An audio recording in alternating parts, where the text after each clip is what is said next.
changamoto ya sheria ya Jumapili. Katika pambano ambalo litaendelezwa katika siku za mwisho, nguvu zote za uovu zilizoasi kutoka kwenye utii wa sheria ya Yehova zitaungana pamoja katika kuleta upinzani dhidi ya watu wa Mungu. Katika vita hivi, swala kuhusu sabato ya amri ya 4 litakuwa swala kuu la ushindani. Kwa maana katika amri ya sabato, mtoaji mkuu wa sheria amejieleza mwenyewe kama muumbaji wa mbingu na dunia. Vuguvugu la Jumapili kwa sasa linaendeshwa gizani, kinyemera.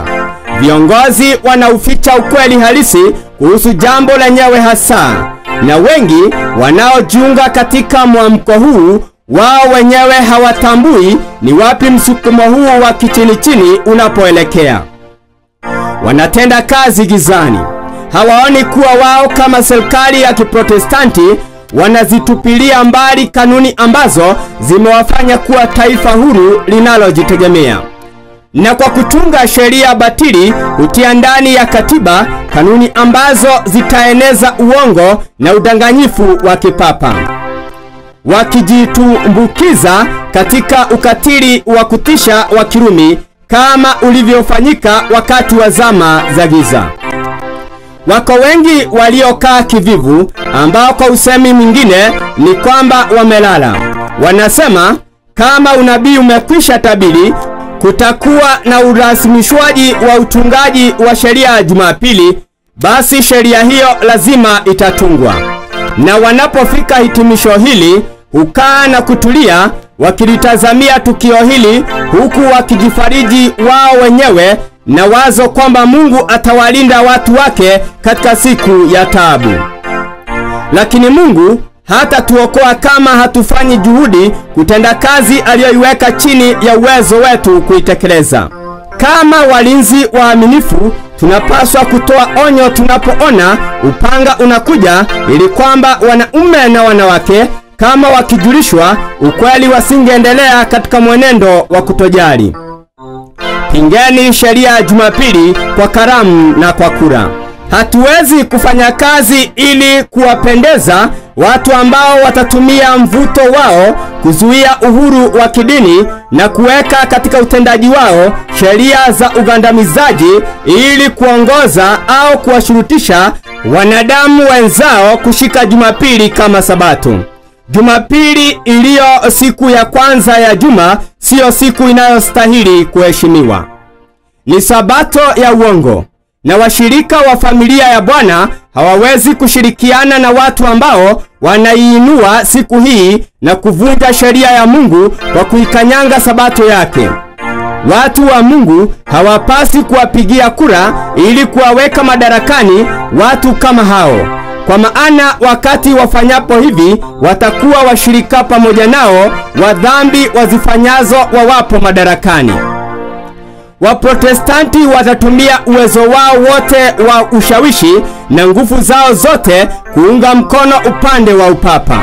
Kwa tendo la kupitisha sheria bungeni inayolazimisha watu kushika sabato ya uongo, wataihuisha na kuipa nguvu imani potovu ya Rumi, wakifufua ukatili na uonevu wake na ugandamizaji wa dhamiri.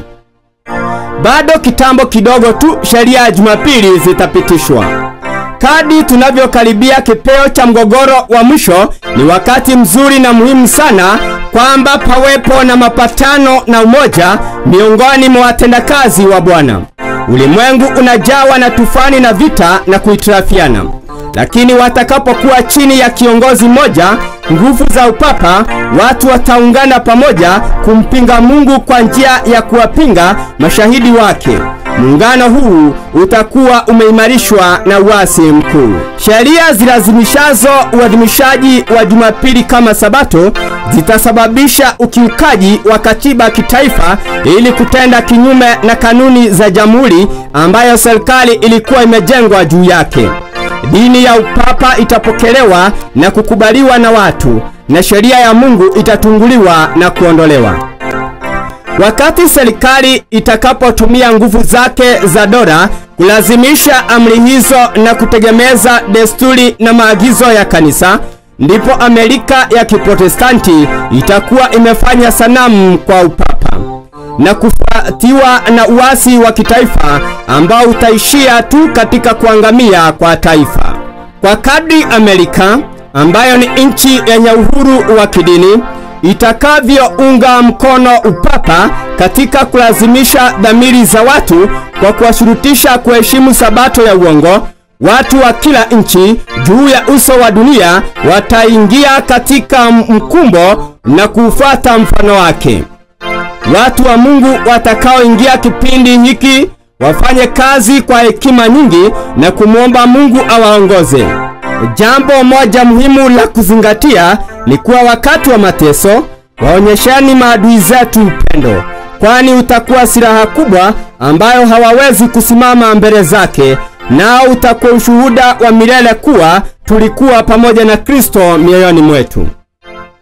Watu wa Mungu wataitambua serikali ya kibinadamu kama agizo lililosimamishwa na mbingu, nao kwa kanuni na kielelezo watafundisha utii kwa serikali kama wajibu mtakatifu kwa kadri ile tu mamlaka yake yatatendwa ndani ya uhalali wa utendaji wake.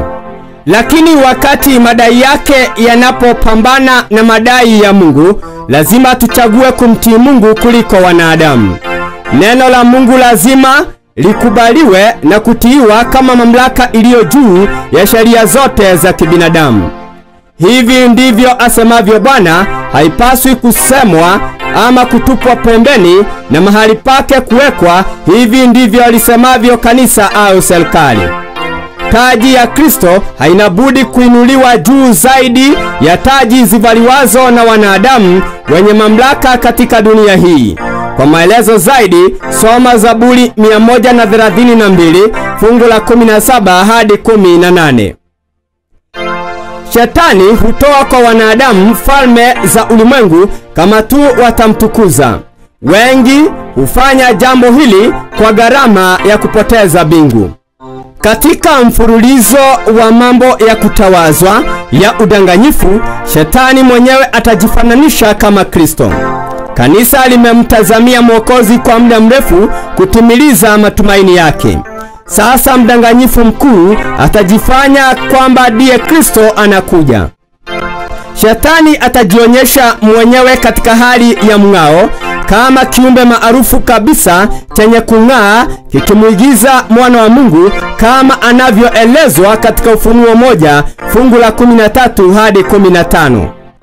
Wanafunzi wa kweli wa Biblia tu waliopokea upendo wa kweli ndio watakaokingwa na madanganyo haya makuu yatakayokumba ulimwengu. Ushuhuda wa Biblia pekee ndio utakaompinga mdanganyifu katika hila zake.